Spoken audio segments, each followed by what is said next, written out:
आज हम चल रहे हैं राजस्थान के कोटा शहर।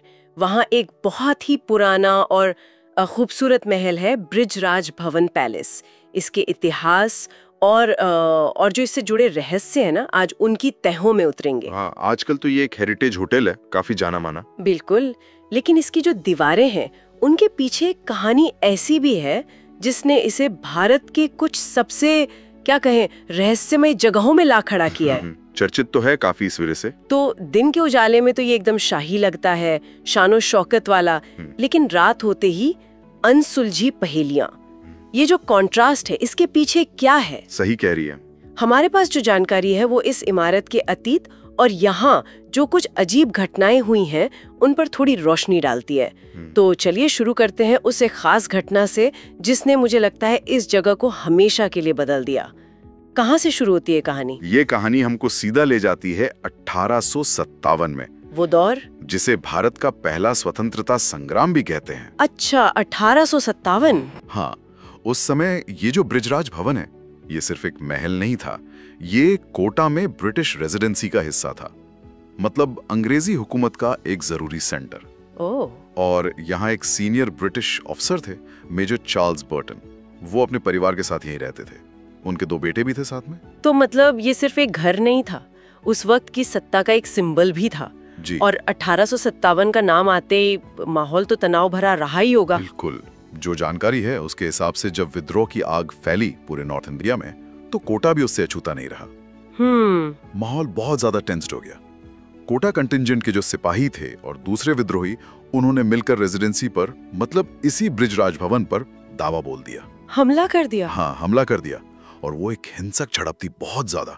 और उसी दौरान महल के अंदर ही मेजर चार्ल्स बर्टन और उनके दोनों बेटों की हत्या कर दी गई। महल के अंदर ही? जी हाँ, महल के अंदर। और ऐसा भी कहते हैं कि उनकी बॉडीज महल के मेन हॉल में ही पड़ी रही कुछ टाइम तक, दरबार हॉल में। हाँ, ये बात भी सुनने में आती है। सेंट्रल हॉल या दरबार हॉल जिसे कहते हैं, वहीं पे।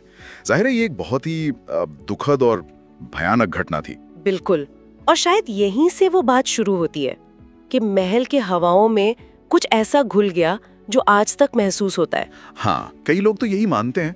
कहते हैं उस खून खराबे के बाद महल का पूरा माहौल, पूरी फिजाई बदल गई। एक अजीब सा भारीपन महसूस होने लगा। अब देखिए, ये उस वक्त के लोगों का डर भी हो सकता है, उनकी भावनाएं हो सकती हैं, लेकिन कहानियां यहीं से और गहरी होती जाती हैं। और फिर बाद में ये होटल बन गया। हाँ, आजादी के बाद जब रियासतें मिली तो ये सरकारी संपत्ति बना। फिर काफी बाद में इसे हेरिटेज होटल बनाया गया। और तभी से, खासकर रात के वक्त, वो जो अजीबोगरीब अनुभव है ना, उनकी बातें ज्यादा सुनने में आने लगी। और इन किस्सों में सबसे ज्यादा मशहूर तो मेजर बर्टन के भूत वाला ही है। मतलब ये कहानी तो हर जगह मिलती है जहाँ भी इस पैलेस का जिक्र होता है। क्या है ये? हाँ, ये सबसे कॉमन है। किस्सा ये है, और ये ज्यादातर वहाँ काम करने वाले स्टाफ, खासकर जो रात के गार्ड्स हैं, उनके अनुभवों पर बेस्ड है। अच्छा। कि देर रात को महल के जो लंबे सुनसान गलियारे हैं, वहाँ अक्सर एक साया सा टहलता दिखता है। साया? कैसा साया? बताते हैं कि सफेद कपड़ों में एक अंग्रेज अफसर जैसा अक्स, और वो बड़े डिसिप्लिन में चहलकदमी कर रहा होता है, जैसे आज भी अपने इलाके का मुआयना कर रहा हो। कई गार्ड्स ने ये दावा किया है। ये तो अपने आप में ही बड़ा अजीब है, लेकिन इससे भी ज्यादा चौंकाने वाली बात यह है कि ये जो कथित आत्मा है, ये किसी को डराती या नुकसान नहीं पहुंचाती। सही। बल्कि कहानी तो ये है कि अगर कोई गार्ड ड्यूटी पर सो रहा हो, ऊँग रहा हो, तो उसे पीठ पर हल्की सी थपकी महसूस होती है। बिल्कुल, यही इस कहानी का सबसे अनोखा पहलू है। हाँ, ये तो भूत की जो टिपिकल इमेज है उससे बिल्कुल अलग है। बिल्कुल, एक भूत जो डिसिप्लिन लागू करवा रहा है। ये बात सोचने पर मजबूर करती है, क्या ये वाकई मेजर बर्टन की आत्मा है, जिसका वो फौजी स्वभाव, वो अनुशासन मरने के बाद भी कायम है? कि वो अपनी ड्यूटी तब भी कर रहे थे और शायद अब भी कर रहे हैं। हाँ, अपने तरीके से। या फिर दूसरी तरफ ये भी हो सकता है कि ये कहानी गार्ड्स के बीच ही बनी हो। रात की ड्यूटी की बोरियत या नींद से बचने का एक तरीका, एक अनदेखे सुपरवाइजर का डर। ये भी एक एंगल हो सकता है। हाँ, साइकोलॉजिकली देखे तो ऐसी जगहों पर काम करने का प्रेशर, अकेलापन, ये सब भी ऐसी कहानियों को हवा दे सकता है। बिल्कुल। लेकिन क्या सिर्फ गार्ड्स ने ही ये सब महसूस किया है, या होटल में रुकने वाले मेहमानों ने भी कुछ बताया है? नहीं, जानकारी में मेहमानों के अनुभव भी शामिल है। ये सिर्फ मेजर बर्टन के दिखने या थपकी मारने तक ही नहीं है। अच्छा, और कुछ मेहमानों ने और स्टाफ ने भी ये बताया है कि रात के वक्त बंद कमरों के दरवाजों के बाहर से कदमों की आहटें सुनाई देती हैं। कदमों की आवाजें? हाँ, और जब दरवाजा खोलकर देखो तो बाहर कोई नहीं होता, गलियारा एकदम खाली। अरे, ये तो बिल्कुल वो क्लासिक हॉन्टिंग वाली बात हो गई। जी, और इसके अलावा कभी-कभी हल्की फुसफुसाहटें सुनने का भी जिक्र है। फुसफुसाहटें? हाँ, जैसे कोई बहुत धीमी आवाज में बात कर रहा हो पर शब्द साफ नहीं होते और आवाज कहाँ से आ रही है ये भी पता नहीं चलता। और एक और चीज जो काफी कॉमन है वो है टेम्परेचर का अचानक गिर जाना। किसी खास जगह पर या कमरे के कोने में एकदम से ठंडी हवा का झोंका लगना, जबकि खिड़की दरवाजे सब बंद हो। कोल्ड स्पॉट्स, हाँ, सुना है इनके बारे में। ये भी कहते हैं पैरानॉर्मल एक्टिविटीज से जुड़ा होता है। जी हाँ, अक्सर ऐसी जगहों पर इनका जिक्र आता है। फुसफुसाहटें, ठंडे झोंके, और एक और बात मैंने पढ़ी थी वो आईनों से जुड़ी हुई। हाँ, उसका भी जिक्र है। कुछ केस ने बताया है कि कमरे के शीशे में देखते हुए उन्हें एक पल के लिए अपने अक्स के पीछे या साथ में किसी और की धुंधली सी परछाई दिखी है। बस एक पल के लिए? हाँ, एक झलक जो इतनी तेजी से गायब हो जाती है कि आप श्योर नहीं हो पाते कि कुछ देखा भी या नहीं। तो ये सारे अनुभव मिलकर ना बृजराज भवन के रहस्य को और गहरा बना देते हैं। ये सिर्फ एक भूत की कहानी नहीं रहती। फिर तो ये सब सुन के सवाल तो यही उठता है कि इनको समझें कैसे? क्या ये सब मेजर बर्टन से ही जुड़ा है या महल का जो इतना लंबा इतिहास है उसमें और भी कुछ है? ये बिल्कुल सही सवाल है। अगर हम पैरानॉर्मल नजरिए से देखें तो यहाँ दो तरह की सोच या थ्योरी सामने आती है। क्या है वो? एक तो है इंटेलिजेंट हॉन्टिंग आइडिया। इसमें मानते हैं कि आत्मा जो है वो सचेत है, वो अपने आसपास के माहौल से इंटरैक्ट कर सकती है, उसका अपना एक व्यक्तित्व है, इरादे हैं। जैसे मेजर बर्टन का गार्ड्स को जगाना? हाँ बिल्कुल, वो इस कैटेगरी में आ सकता है क्योंकि उसमें एक एक्शन और रिएक्शन दिख रहा है। और दूसरी थ्योरी? दूसरी है रेसिड्यूअल हॉन्टिंग।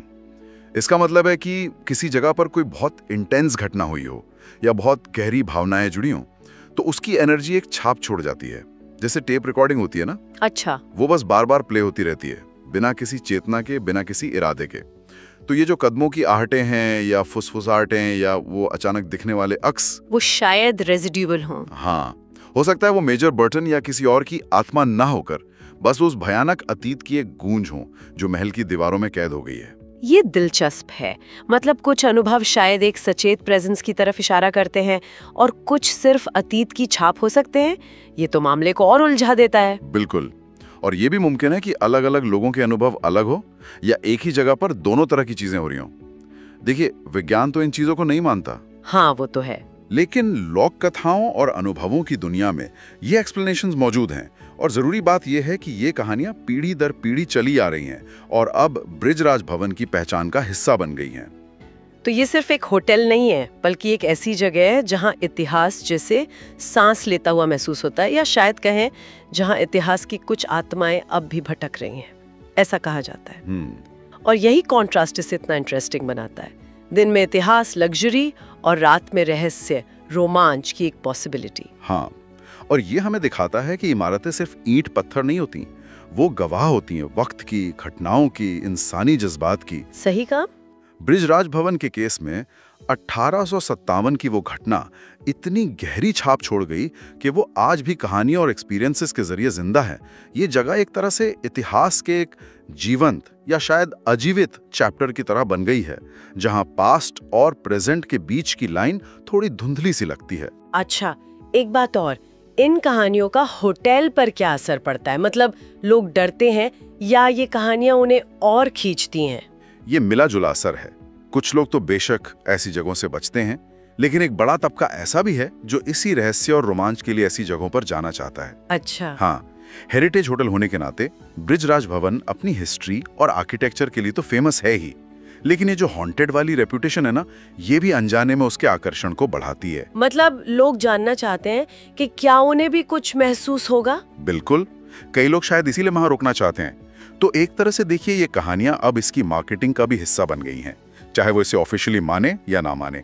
तो कुल मिलाकर बृजराज भवन पैलेस की कहानी एक ऐतिहासिक ट्रेजेडी है, एक बहुत ही डिसिप्लिन्ड मेजर बर्टन की एक अनोखी लेगेसी है, और कई अनसुलझी अजीब घटनाओं का एक दिलचस्प मिक्सचर है।